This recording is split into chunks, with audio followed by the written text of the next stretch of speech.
One of the unsung heroes who helped get the country to the mark of 50 million doses administered is actually country music icon Dolly Parton. Here she is back in November, humbly discussing her contribution to the fight against COVID-19.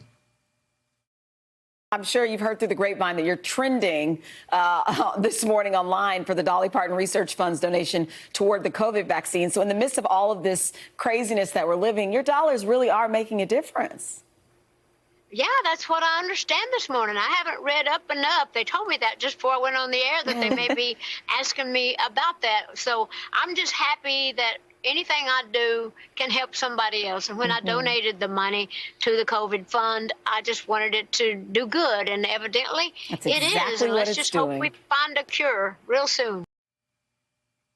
Dolly is just one of countless women who went into battle to fight this pandemic. And many of these women are doing what is probably the most important work of their careers when they are well past the age of 50. More on these women over 50 who are leading the way in the fight against COVID-19 in just a moment. But first, the significance of being over 50. For one, there are more women over 50 in this country today than at any other point in history. And so, Know Your Value has teamed up with Forbes for a special 50 over 50 list to celebrate the women who have achieved significant success after that age and showcase the women who are shattering misconceptions about gender and age. And after 50 is increasingly where the power lies. The average age of women on the Forbes list of the world's most powerful women is 55.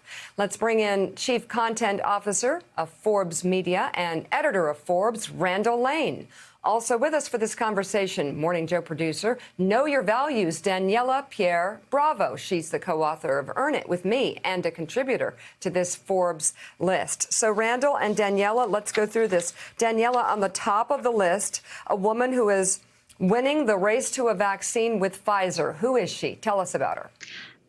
The first on the list is Catherine Jansen. She's the head of Pfizer's vaccine research and development team, and really she's been at the forefront, as you said, of developing the vaccine for Pfizer. She's had the enormous task ahead of her of doing it in record time without compromising the quality, of course.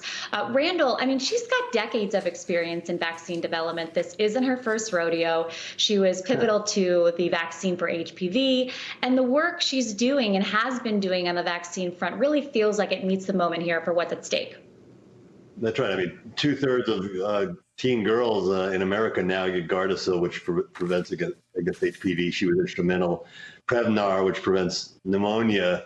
So here's somebody who's experienced, and Mika, just like you said, here's somebody who takes her experience, and what a time to apply it.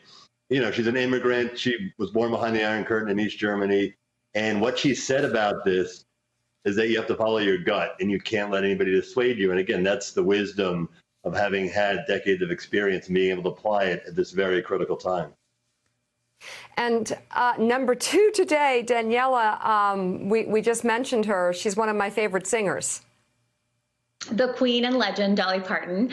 So this is so interesting. So she partially funded the Moderna vaccine, unbeknownst to her, back in April when the cases in the U.S. were a little bit above 200,000.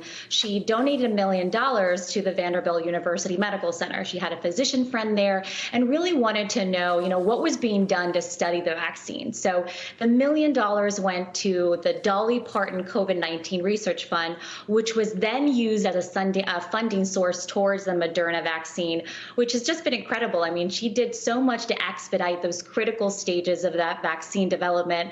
But Mika, this isn't the first time that she has given to philanthropic causes and given back, and just really confirms that she is the national treasure we all thought and knew she was.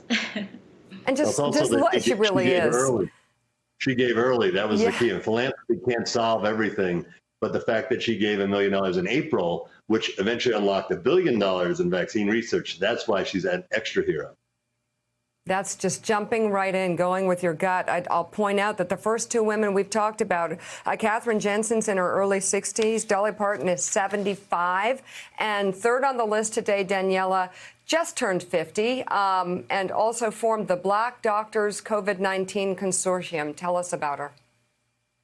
Well, she was really out there early. I mean, she was rolling up her sleeves when nobody else was, reaching out to Black communities, specifically in Philadelphia.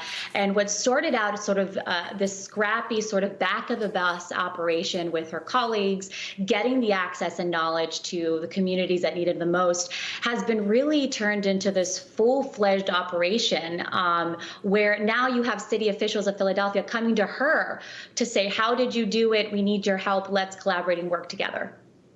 Yeah, and Randall, Dr. Ayla Stanford, that's the key, getting out early on this, because quite frankly, I think it can be said that the administration did not.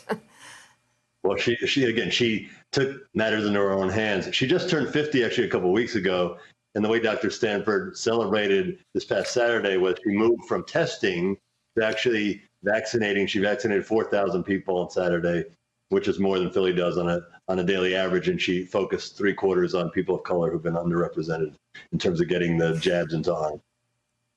She's also been an amazing guest on Morning Joe, and we hope to have her back soon. We always do an unsung hero. So, Daniela, who are we looking at today?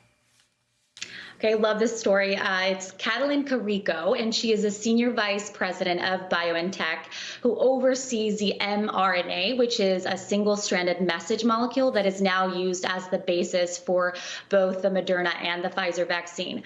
But Catalin has been studying and researching this all her life. I mean, she is an immigrant. She comes to us from Hungary.